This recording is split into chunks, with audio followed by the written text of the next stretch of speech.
देख रहे हैं नेटवर्क 33 राजकुमार के साथ।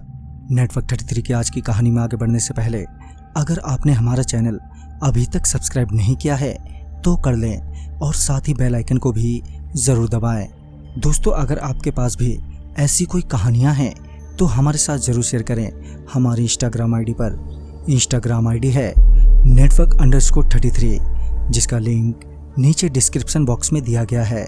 तो चलिए बढ़ते हैं आज की कहानी की ओर। जब हम लोग ट्रेन में सवार हुए तो बाकी बोगियों की तुलना में हमारी बोगी खाली थी। हम सभी अपनी रिजर्व सीट पर बैठ गए। समय बीतता गया और हमारी बोगी के लोग तकरीबन हर स्टेशन के बाद कम होते गए। इस बात पर हमारा ध्यान तब गया जब रात के तकरीबन 11 बजे मेरा दोस्त टॉयलेट से आया, जिसने बताया कि जिस बोगी में हम लोग बैठे हैं उसमें हमारे सिवाय कोई और है ही नहीं। मुझे उसकी बात सुनकर यकीन नहीं आया। फिर मैं खुद अपनी सीट पर से उठा और टॉयलेट के बहाने बोगी में सच में कोई नहीं है ये देखने के लिए चला गया।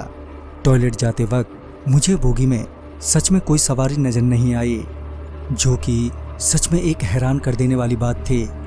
खैर, मैं टॉयलेट करने के बाद जब वापस अपनी बर्थ की ओर लौट रहा था तो मुझे बोगी में कुछ लोग बैठे दिखे, मगर वो सारे सीट की बजाय नीचे बैठे थे, जबकि पूरी बोगी ही खाली थी। खैर, मैंने उनसे कुछ बोलना ही उचित नहीं समझा और मैं उनसे बिना कुछ कहे अपनी बर्थ पर आकर अपने दोस्त के साथ बैठ गया। मेरे बैठते ही मेरे दोस्त ने पूछा, देखा ना, कोई नहीं है ना हमारे सिवाय इस बोगी में। इस पर मैंने अपने दोस्त को बताया कि नहीं यार, ऐसा नहीं है, हमारे अलावा कुछ और लोग भी हैं। मगर ना जाने क्यों उसे मेरी बात पर यकीन नहीं आया और वो तुरंत ही उन लोगों को देखने चला गया। फिर वो थोड़ी देर में वापस आया और बोला, कहाँ यार, कोई भी तो नहीं है बोगी में, खाली पड़ी है। तभी मैंने सोचा कि भला ऐसा कैसे हो सकता है, अभी अभी तो मैंने उन्हें देखा था। फिर मैं अपनी तसल्ली के लिए एक बार फिर देखने गया और जैसे ही मैं उस बर्थ के पास पहुंचा जहां मैंने उन्हें देखा था तो मैंने पाया कि अब वो सभी लोग सफ़ेद चादर ओढ़े नीचे ही सो रहे हैं।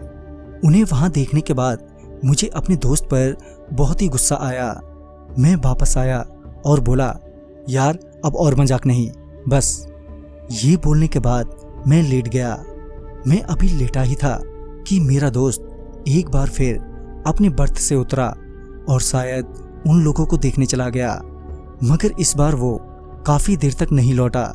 जब कुछ ज़्यादा ही देर हो गई तो मैं उसे देखने के लिए अपने बर्थ से उठा और अपने दोस्त को बोगी में ढूंढने लगा, मगर वो बोगी में कहीं नहीं दिखा।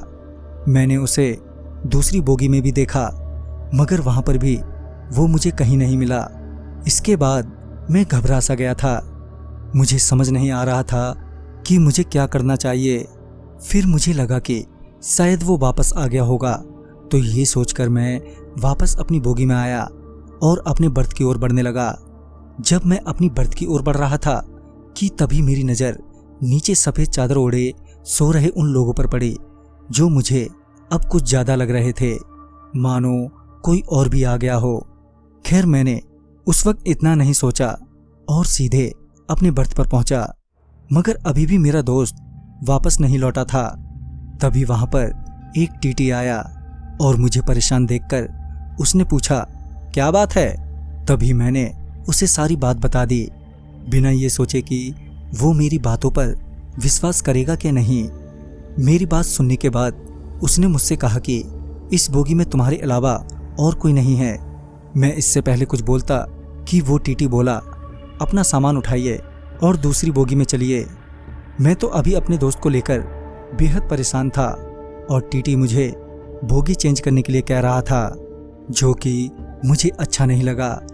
मैंने उससे कहा भी, आप मेरे दोस्त को ढूंढने में मदद करने की बजाय बोगी चेंज करने की बात कर रहे हैं। इस पर उसने कहा, आप पहले यहाँ से चलिए, फिर हम आपके दोस्त को ढूंढ लेंगे। दूसरी बोगी के बाद उस टीटी ने बताया कि अक्सर ट्रेन में हादसे होते रहते हैं, मगर किसी को कुछ खास पता नहीं चलता, क्योंकि सारे मुसाफिर होते हैं और अजनबी भी, जो एक दूसरे को शक की नज़र से ही देखते हैं। इसी बीच मैंने उस टीटी की मदद से रेल गार्ड को अपने दोस्त की मिसिंग होने की कंप्लेंट की। इस बीच वो टीटी मेरे साथ ही रहा और उसने आगे बताया कि जो लोग जिन्हें मैंने सोते हुए देखा वो इंसान नहीं थे, वो भी ट्रेन के हादसे का शिकार हुए थे जिसमें अब वो नहीं रहे और शायद तुम्हारे दोस्त ने उन्हें उठाने की कोशिश की होगी। अगर ऐसा हुआ तो अब तुम्हारा दोस्त इस दुनिया में नहीं है। ये सुनकर मैं दंग रह गया। फिर अगली सुबह पता चला कि मेरे दोस्त की लाश मिली है। रिपोर्ट में बताया गया कि चलती ट्रेन से गिरने से उसकी मौत हो गई। मैं इस बात से बहुत आहत हुआ। आज भी मुझे वो लोग सपने में ठीक वैसे ही सोते नजर आते हैं। तो दोस्तों, इस कहानी में बस इतना ही। कहानी आपको पसंद आई हो तो लाइक शेयर करें और साथ ही हमें कमेंट बॉक्स में ज़रूर बताएं। तो मैं आपका दोस्त राजकुमार जल्द ही मिलूंगा ऐसी ही एक नई कहानी के साथ। तब तक के लिए बाय एंड टेक केयर।